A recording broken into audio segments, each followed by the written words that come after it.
আপনি কি করবেন? মুমিনের যে গুণ, সেই প্রথম গুণটা অর্জন করতে পারলেন। মুহতারাম হাজিরিন, আল্লাহ তাআলা নামাজের কথা বারবার বলেছেন, বারবার তাকিদ দিয়েছেন, কিন্তু অত কথা বলতে গেলে সময় তো লিমিটেড, অল্প সময় তো বেশি না। এই জন্য মুমিনের 2 নম্বর গুণ আল্লাহ তাআলা বলতেছেন, ওয়াল্লাযীনা হুম আনিল লাগবি মুরিজুন। আল্লাহ তাআলা বলতেছেন মুমিনের আরেকটা গুণ হলো অর্থহীন কথা তারা বলে না। আমার সাথে সবাই একটু শেয়ার করেন। 2 নম্বর যে গুণ, প্রথম গুণ নামাজ, 2 নম্বর গুণ অর্থহীন বাজে কথা, কথার কথা, গল্প কথা, অহেতুক কথা, এই সমস্ত বাজে কথায় মুমিন কান দেয় না এবং বলেও না। কি কথা বলে? অর্থহীন কথা, যে কথার অর্থ নাই, এইরকম কথা মুমিন বলবে না, শুনবে না। ওই কথা যেই জায়গায় হয় ওই জায়গায় থাকবে না। হাদিসের ভিতরে আসছে, ইন্নাল আবদা লা ইয়াতাকাল্লামু ফি কালিমাতি মা ইয়াতাবায়্যানু ফিহা ইয়াযিল্লু বিহা ফিন্নার। আল্লাহ রাসূল এই আয়াতের তাফসীরের ভিতরে এমন আসছে, হাদিস আসছে, আল্লাহ রাসূল বলতেছেন, ইন্নাল আবদা লা ইয়াতাকাল্লামু বিল কালিমাতি মা ইয়াতাবায়্যানু ফিহা ইয়াযিল্লু বিহা ফিন্নার। মানুষ কথা বলতে বলতে বলতে বলতে, অহেতুক কথা বলতে বলতে বলতে বলতে এমন একটা কথা বলে ফেলে যেই কথার ফয়সালা হয়ে যায় তার জন্য জাহান্নাম। নাউজুবিল্লাহ। সবাই বল নাউজুবিল্লাহ। এমন একটা কথা সে বলে ফেলে, মনের অজান্তেই বলে ফেলে, যেই কথা সম্পর্কে তার ধারণাও নেই, যে সে এই কথার একটা কথার কারণেই সে জাহান্নামের ভিতরে চলে যায়। শুধু তাই নাই, আল্লাহ রাসূল বলে সে এত দূর পর্যন্ত জাহান্নামের ভিতরে চলে যায়, পূর্ব পশ্চিমের দূরত্ব যত, এর চাইতেও বেশি জাহান্নামের ভিতরে সে ঢুকে যায়। নাউজুবিল্লাহ। তাহলে বাজে কথা, কথার কথা, এইগুলো বলা যাবে? যাবে না। আরবদের একটা প্রবাদ আছে, আরব দেশের প্রবাদ, সাহিত্যে, আরবি সাহিত্যের ভিতরে আমাদের পড়ানো হয়েছিল, আল মিকসারু কাহাতাবিল লাইল। যে বেশি কথা বলে, বাসাল, টকেটিভ, যে বাচাল কথা বলে, শুধু কথা, অহেতুক কথা, বাজে কথা বলতেই থাকে। এর উদাহরণ হচ্ছে আল মিকসারু কাহাতাবিল লাইল। যেই রাত্রির বেলায় যেই বুড়ি খড়ি খুঁড়তে যায়, তার উদাহরণ হচ্ছে কি, যে বেশি কথা বলে। কারণ আপনি বেশি কথা বলতে গিয়ে এমন কথা বলে ফেলবেন, জানেন না, ওই যে বললাম হাদিসে আল্লাহ রাসূল বলছে যে এমন কথা বলে ফেলো ঈমান চলে যায়। তো রাত্রি বেলায় বুড়ি যখন খড়ি খুঁড়তে যায়, তখন লাঠি ভাবে সাপের আগা ধরে, সাপের লেজ ধরে টান দিতে পারে, অথবা লাঠি একটা চকির ভিতরে চলে যেতে পারে, বিভিন্ন রকম সমস্যা হতে পারে না, পারে না বলে। এই জন্য আল্লাহ রাসূল বলতেছেন যে অহেতুক কথা তুমি বলবা না, হয় চুপ থাকো, না হয় ভালো কথা বলো, না হয় আল্লাহর জিকির করো। তাহলে অহেতুক কথা বলা যাবে ভাই? বলা যাবে না। আর যদি বলেন মুমিনদের একটা গুণ আপনার ভিতরে আসলো না, তাহলে মুমিনের একটা গুণের ভিতরে কি ছিল? যে অহেতুক কথা মুমিন বলবে না, অহেতুক কথা বলবে না, অহেতুক কথা বলবে না, জিকির করেন, না হয় চুপচাপ থাকেন। আল্লাহ রাসূল অনেক কথা বলছে এই ব্যাপারে। আর একটা হাদিস শোনেন, আল্লাহ রাসূল বলতেছেন,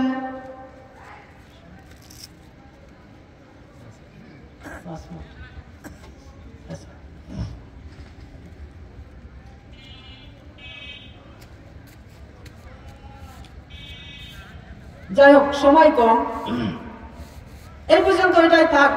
এরপরে আল্লাহ তাআলা আরেকটা গুণের কথা বলতেছেন, ওয়াল্লাযীনা হুম লিফুরুজিহিম হাফিজুন। আল্লাহ তাআলা আরেকটা মুমিনের আরেকটা গুণের কথা বলতেছেন, যে মুমিন যদি হতে চাও আরেকটা গুণ তোমাকে অর্জন করতে হবে। সেটা কি? সেটা হলো নিজের লজ্জা স্থানের হেফাজত করতে হবে। কি করতে হবে সবাই বলেন? লজ্জা স্থানের হেফাজত।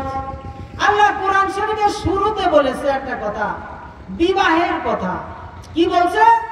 বলছে মাসনা ওয়া সুলাসা ওয়া রুবা, একটা না, দুইটা নয়, তিনটা নয়, চারটা বিয়ে করো, তারপরেও তুমি জিনা ব্যভিচারের দিকে পা বাড়াইও না।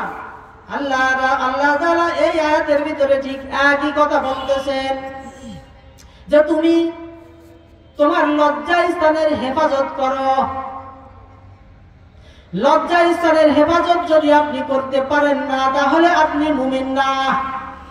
লজ্জা স্থানের হেফাজত করার জন্য আল্লাহ কি বলছেন আগে বলে দিয়েছেন, যদি বিয়ে দুটো হয়, দুটো হলে হয় দুটো করো, না তিনটে করো, না হয় চারটে করো, খবরদার জিনার কাছেও যাও না। লা তাকরাবুজ জিনা, জিনার কাছেও তুমি যাও না। আল্লাহ রাসূল সাল্লাল্লাহু আলাইহি ওয়াসাল্লাম বলতেছেন, মান ইয়াতাকাফফালু লি মা বাইনা লাহইয়াইহি ওয়া মা বাইনা রিজলাইহি আতাকাফফালু লাহু বিল জান্নাহ। আল্লাহ রাসূল সাল্লাল্লাহু আলাইহি ওয়াসাল্লাম বলতেছেন, যে ব্যক্তি, যে ঈমানদার আমারে দুইটা কথার গ্যারান্টি দিতে পারবে। কয়টা কথা? সবাই বলেন। দুইটা কথার গ্যারান্টি দিতে পারবে, দুইটা কাজের গ্যারান্টি, দুইটা অঙ্গের হেফাজতের গ্যারান্টি দিতে পারবে। এই অঙ্গ আপনার না আমার, আমারটা আমার। আল্লাহ রাসূল এমন বলেন নাই যে তোমার বাপের, তোমার ভাইয়ের জবানের হেফাজত করো, তা বলেন নাই যে তোমার জবানের হেফাজত করো। আল্লাহ রাসূল বলতেছেন তোমার জবানের হেফাজত করো আর তোমার লজ্জা স্থানের হেফাজত করো। এই দুটো কথা যদি তুমি আমারে গ্যারান্টি দিতে পারো, আমি রাসূল বলে দিলাম তোমার জান্নাতের জামিনদার আমি হব। সুবহানাল্লাহ। আল্লাহ রাসূলের সুপারিশ ছাড়া জান্নাতে যাবেন কিরা কিরা? আল্লাহ রাসূলের সুপারিশ ছাড়া জান্নাতে যাবেন এমন কেউ আছেন? নাই। সেই আল্লাহ রাসূল বলতেছেন আমি গ্যারান্টি দিলাম তুমি জান্নাতে যাইবা, শুধুমাত্র দুইটা কথার গ্যারান্টি দাও। একটা কথা হলো তোমার জবানের হেফাজত করবা, আর একটা কথা হলো তোমার যৌনাঙ্গের হেফাজত করবা। কি ভাই বুঝতে কোনো অসুবিধা আছে?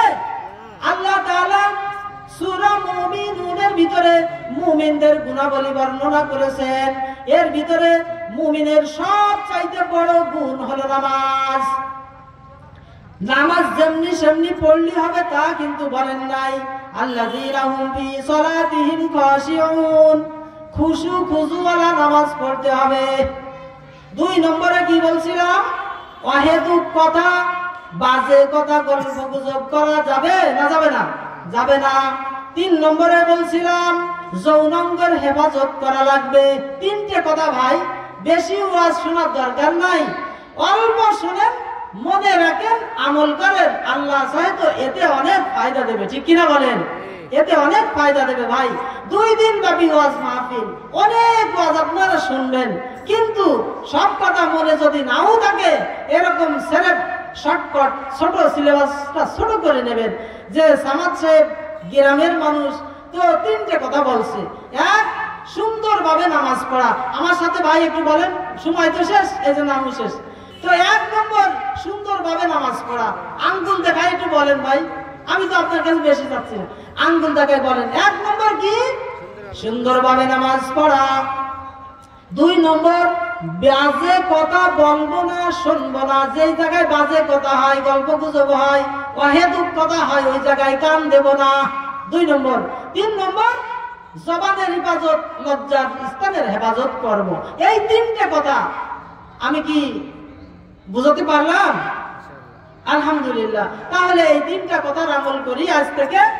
আর সময় দিলে এই সম্পর্কে আরেকটা হাদিস ছিল। আল্লাহ রাসূল বলতেছেন, উকবা ইবনে আমের একজন রাবী, আল্লাহ রাসূলের বিশ্বস্ত একজন সাহাবী উকবা ইবনে আমের রাদিয়াল্লাহু আনহু জিজ্ঞেস করতেছে, ও আল্লাহর রাসূল, যে দিকে যাই সেই দিকে গুনাহ, যেই দিকে যাই সেই দিকে ফিতনা ফাসাদ, যেই দিকে যাই সেই দিকে হতাশা, কি করব? মুক্তির উপায় কি? বাঁচবো কিভাবে? আপনি আমাকে বলে দেন। আপনাদের কাছে আমি প্রশ্ন করি, আপনাদেরও কি এই প্রশ্ন যে মুক্তির উপায় কি, বাঁচবো কিভাবে? চারিপাশে গুনাহ, গুনাহের ছড়াছড়ি, এ পাশে গুনাহ, এ পাশে গুনাহ, চারিপাশে গুনাহ, বাড়ি অশান্তি, অফিসে অশান্তি, সব জায়গায় অশান্তি, বাঁচবো কিভাবে? এই প্রশ্ন আপনাদেরও আছে কিনা বলেন?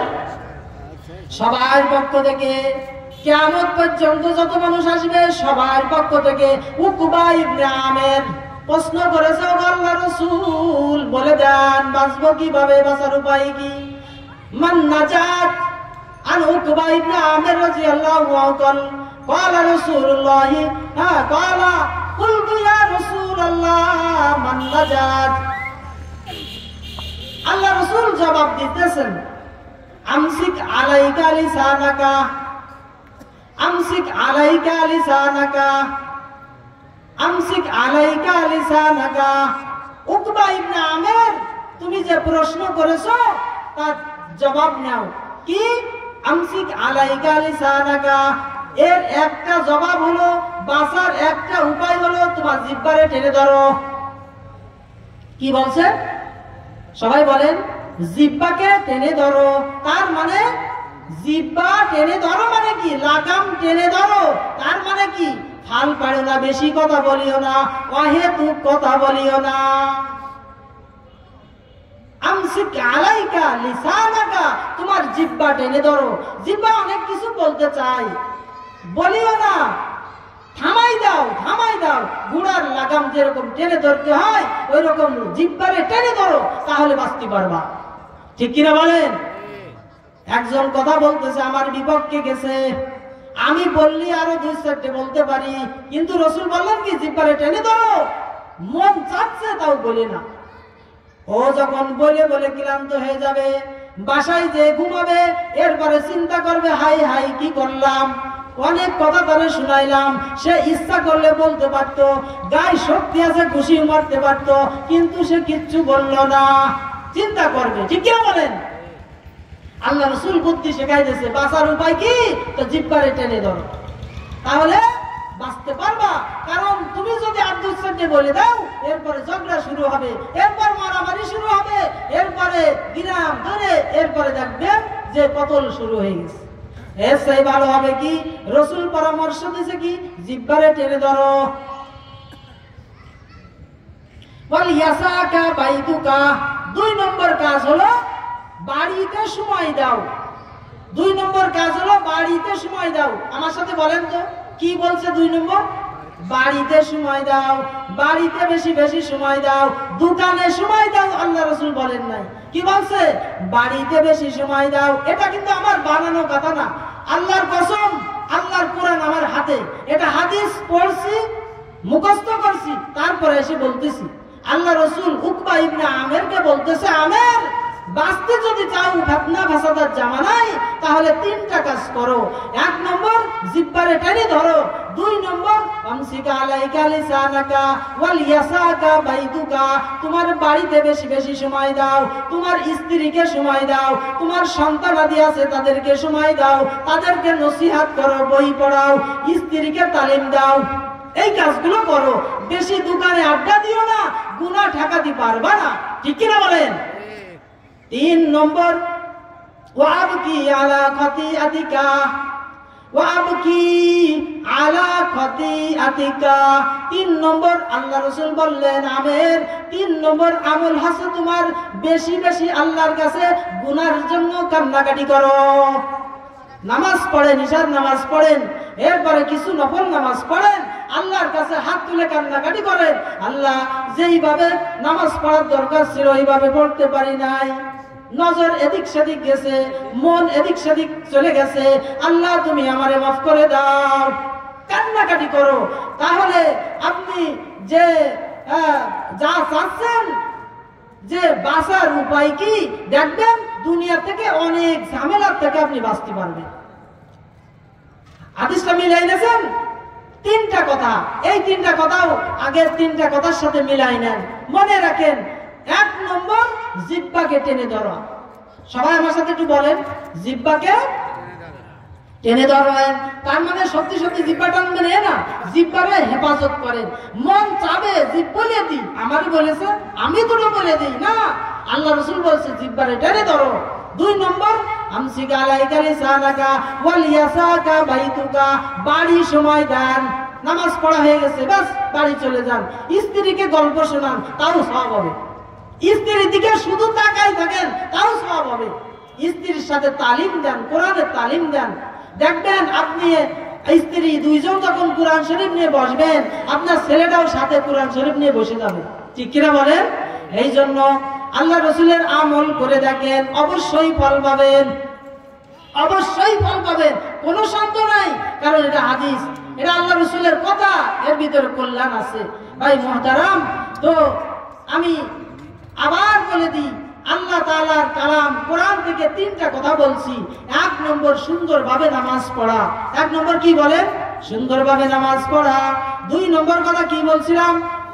বাজে কথা বলা যাবে না, গীবত শিকায়ত করা যাবে না, গীবত শিকায়ত যেই জায়গায় হয় ওই জায়গায় বসা যাবে না। 3 নম্বর লজ্জা স্থানের হেফাজত করবেন, লজ্জা স্থানের হেফাজত করবেন।